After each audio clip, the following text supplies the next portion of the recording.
অভিযোগ হয়েছে তৃণমূল কংগ্রেসের ভোটার লিস্টে ও প্রচুর বাংলাদেশিদের নাম রয়েছে বলে অভিযোগ। তৃণমূল কংগ্রেসের এই অভিযোগ নিয়ে আজ নির্বাচন কমিশনে গেছে তৃণমূল কংগ্রেস, কি বলবেন? দেখুন, তৃণমূল কংগ্রেস পরিস্থিতিটাকে জটিল করতে চাইছে। তৃণমূল কংগ্রেস এত বেশি ভুয়ো ভোটারের নাম প্রত্যেক বুথে ঢুকিয়ে রেখেছে, যখন সেগুলোর চিহ্নিতকরণ চলছে এবং সেগুলোর বাদ দেওয়ার প্রক্রিয়া চলছে, মানুষ যখন জানতে চাইছে এই মানুষগুলো কারা, তখন তৃণমূল কংগ্রেস এই বিতর্ক তৈরি করে নির্বাচন কমিশনের উপরে চাপ সৃষ্টি করছে যাতে তাদের ভুয়ো ভোটার বাদ না যায়। আর এছাড়াও লিঙ্গুইস্টিক মাইনরিটি, হিন্দি ভাষাভাষীদের বিরুদ্ধে গুজরাটি, পাঞ্জাবি, তেলেগু যারা এখানে আছেন, যারা চা বাগানের শ্রমিক আছেন, এবং বিশেষ করে হিন্দু উদ্বাস্তুদের নাম ভোটার লিস্ট থেকে বাদ দেওয়ার চক্রান্ত তৃণমূল কংগ্রেসের। কলকাতা হাইকোর্টের নির্দেশে যাদবপুর কাণ্ডে এফআইআর এ যুক্ত হলো শিক্ষামন্ত্রীর নাম, ওম প্রকাশ মিশ্রের নাম এবং গাড়ি চালকের নাম। এটা অত্যন্ত দুর্ভাগ্যজনক ঘটনা। এক মুখ্যমন্ত্রী আইন শৃঙ্খলার পরিস্থিতি কোথায় নিয়ে পৌঁছে দিয়েছেন আজকে যাদবপুর বিশ্ববিদ্যালয়ের ঘটনা এবং ঘটনার পরম্পরা সেটাই প্রমাণ করছে। সার্বিকভাবে এটা সরকারের ব্যর্থতা, সার্বিকভাবে এটা পশ্চিমবঙ্গের শিক্ষা ব্যবস্থার লজ্জা, এবং যে পরিস্থিতি তৈরি হয়েছিল তার জন্য এই সরকারই দায়ী। যাদবপুর বিশ্ববিদ্যালয়ে আজও ধর্ণা অব্যাহত, অচলাবস্থা জারি রয়েছে। এসএফআই দাবি ছাত্র সংসদ নির্বাচন চায় তারা দ্রুত, কি বলবেন? পুরো নির্বাচন তো অনেকেই চাইছে। এসএফআই এর এই সমস্ত দাবি, সিপিএম এর এই সমস্ত দাবি এখানে না করে যখন দিল্লিতে গিয়ে একসঙ্গে ধর্ণা দেন তৃণমূল কংগ্রেসের সঙ্গে, ওখানে বসে কফি খেতে খেতে মিটিয়ে নিলেই হতো। পশ্চিমবঙ্গে রাজনৈতিক নাটক কেন? সিপিআইএম, এসএফআই এগুলো অপ্রাসঙ্গিক শক্তি। মানুষ তৃণমূল থেকে মুক্তি চায় এবং তৃণমূল থেকে মুক্তি দিতে পারে একমাত্র বিজেপি।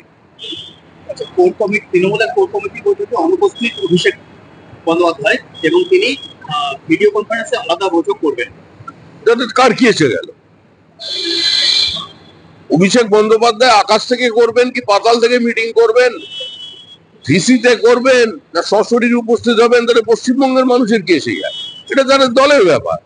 পশ্চিমবঙ্গের মানুষ জানে তৃণমূল কংগ্রেস হচ্ছে একটা প্রাতিষ্ঠানিক দুর্নীতির সমর্থক শব্দ। পশ্চিমবঙ্গের মানুষ জানে তৃণমূল মানে স্বেচ্ছাচার, তৃণমূল মানেই আইন শৃঙ্খলার অনুপস্থিতি, তৃণমূল মানে প্রাতিষ্ঠানিক লোক। তৃণমূলকে একটা ফুটবলের হিসেবে মানুষ দেখে, যেখানে সবাই মিলেমিশে একাকার হয়ে গেছে। কিছুক্ষণ আগে নির্বাচন কমিশনে ফিরহাদ হাকিম বলেছেন বিজেপি চক্রান্ত করে ভুতুরে ভোটারদের নাম তুলেছে। আরে ওনাকে বলুন একটুখানি গার্ডেন রিচ আর ওয়ার্ডগঞ্জে যে ভুতুরে ভোটার আছে তাদের তো খুঁজতে গেলে লোক ধরছে। খিদিরপুর অঞ্চলে কারা আছে, কত রোহিঙ্গা ঢুকিয়ে রেখেছেন। ফিরহাদ হাকিমকে বলুন সল্টলেকের মতো জায়গায় কি করে মসজিদ তৈরি হয়। ফিরহাদ হাকিমকে বলুন যে সল্টলেক কমিশনারেটের পেছনে Saha institute of nuclear physics এর পাশে কিভাবে রোহিঙ্গা থাকে, ওনাকে এসব প্রশ্নের উত্তর দিতে বলুন। রাজ চক্রবর্তী তৃণমূল বিধায়ক বলেছেন যে আমরা 2 মিনিটে উঠে হতে পারি যাদবপুর কাণ্ডে। ও সব ছেড়ে আচ্ছা, সবাই প্রশ্ন যা যে বলবে। কীর্তি আজাদ হ্যাঁ, বর্তমানে উনি বলেছেন যে নরেন্দ্র মোদীর তোতা নির্বাচন কমিশন খাতায় বন্দি ময়না। উনি এখন পশ্চিমবঙ্গের ছেলে মেয়েদের ভালো করে ক্রিকেট শেখান, বর্ধমানে ক্যাম্প করুন। উনি ভালো ক্রিকেটার, যেটা পারেন সেটা করুন, এসবের মধ্যে ঢুকবেন না। ওনার একটা পারিবারিক ঐতিহ্য আছে, অনেকদিন আমাদের সঙ্গে ছিলেন, ওনাকে আমি চিনি, ভালো মানুষ। উনি খেলাধুলো নিয়ে থাকেন, ওই সমস্ত করুন। রোহিঙ্গার বাংলাদেশি বলে বিভাজনের রাজনীতি করে খুলতে চাইছে বিজেপি, এমনটাই আজকে নির্বাচন কমিশনে। মানুষ বুঝে নেবে। মানুষ পাশের বাড়িতে দেখছে কারা এসে পৌঁছেছে। মানুষ দেখছে যে নদিয়ায় স্কুলে পোস্টার পড়ছে মূর্তি পুজো বন্ধ করো। মানুষ শুনছে মুর্শিদাবাদে বলছে প্রদীপ জ্বালতে পারবা কিন্তু শাক বাজাতে পারবা না, মোড়া পোড়াতে পারবা কিংবা হরিবোল দিতে পারবা না। মানুষ দেখেছে বাংলাদেশের কায়দায় গতকাল মালদাতে আজকে ছাত্ররা শিক্ষকদের পেটাচ্ছে। 11 জন ছাত্র চিহ্নিত হয়েছে তাদের সিসিটিভির ফুটেজে, কিন্তু পুলিশ তাদের গ্রেপ্তার করছে না, কারণ তারা ধর্মনিরপেক্ষ সম্প্রদায়ের।